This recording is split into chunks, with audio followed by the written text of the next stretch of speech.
अस्सलाम वालेकुम वरहमतुल्लाहि वबरकातुहू। स्टूडेंट्स, 11th क्लास का आज हमारा बिज़नेस स्टडीज़ का टॉपिक है classification of business activities. Business activities को दो पार्ट में डिवाइड किया गया है।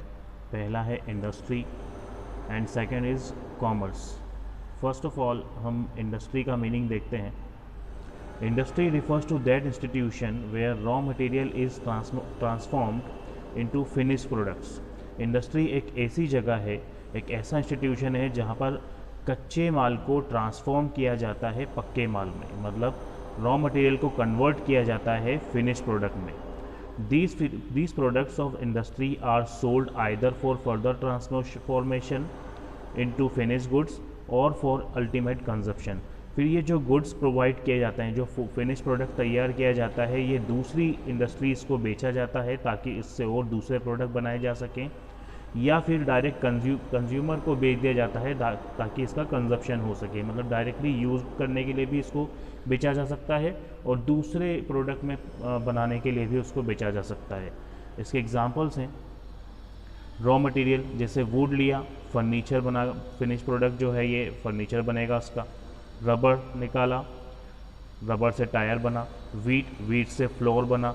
अब ये फ्लोर जो है वो कंजप्शन के लिए भी यूज़ हो सकता है, डायरेक्टली कंज्यूमर को बेचा भी जा सकता है, और इसको दूसरी कंपनीज़ जैसे पिज़्ज़ा बनाने वाली, ब्रेड बनाने वाली, बर्गर बनाने वाली कंपनीज़ भी इसको ले सकती ताकि वो पिज़्ज़ा, ब्रेड या बर्गर बना सकें। तो ये floor in this case consumer goods भी होगा और प्रोड्यूसर गुड्स भी होगा। इसी को मैंने आगे समझाया हुआ है। देखें, गुड्स को, फिनिश गुड्स को अगर आप दो कैटेगरी में डिवाइड करें तो पहला होता है कंज्यूमर गुड्स, जिसको जो डायरेक्टली बन जाता है फाइनल कंजप्शन के लिए, मतलब आपने लिया, यूज़ किया, ख़त्म।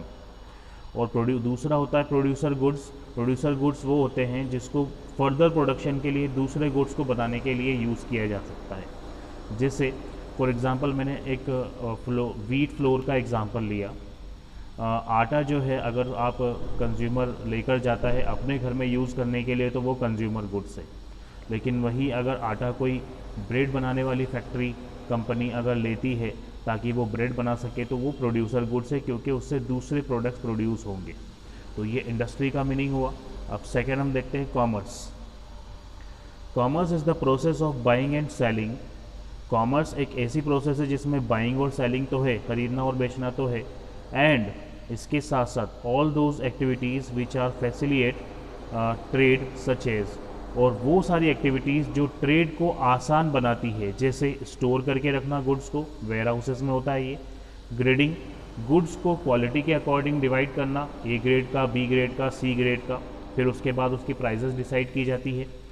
पैकेजिंग, गुड्स को पैक करना ताकि वो इन फ्यूचर जल्दी ख़राब ना हो। फाइनेंसिंग, बैंक का काम होता है ये, ताकि बिज़नेस में फ़ंड की अवेलेबिलिटी करवाया जा सके। इंश्योरिंग, बीमा करवाना, इंश्योरेंस कंपनी ये काम करती है। ट्रांसपोर्टिंग, गुड्स को कस्टमर तक, कंज्यूमर तक पहुंचाना, ये ट्रांसपोर्टिंग कंपनीज होती है। ये सारी चीज़ें मिलाकर, सब मिलाकर कॉमर्स होता है। मतलब हम सोच सकते हैं कि ख़रीदना, बेचना और गुड्स को बनाने से लेकर कंज्यूमर तक पहुँचाने का जो काम होता है वो पूरा कॉमर्स का ही होता है। जो कंपनीज़ इस फील्ड में जुड़ी हुई होती हैं उसे कमर्शियल कंपनीज़ कहा जाता है, मतलब वो कॉमर्स का ही काम करती हैं। ये एक डेफिनेशन है कॉमर्स की, बुक से ही मैंने ली है। Commerce is the term that एम्प्रेसेस all those functions involve in the making, selling and transport of goods. इसका मीनिंग वही है। कॉमर्स एक ऐसी टर्म है जिसमें इकट्ठा होता है सारे फंक्शंस, जिसमें गुड्स को बनाना, उसको बेचना, उसको ट्रांसपोर्ट करना होता है। तो ये हमने दो मीनिंग्स पढ़े बिज़नेस एक्टिविटीज़ के, इंडस्ट्री और कॉमर्स। उसके आगे मैं इसका क्लासिफिकेशंस बताऊंगा।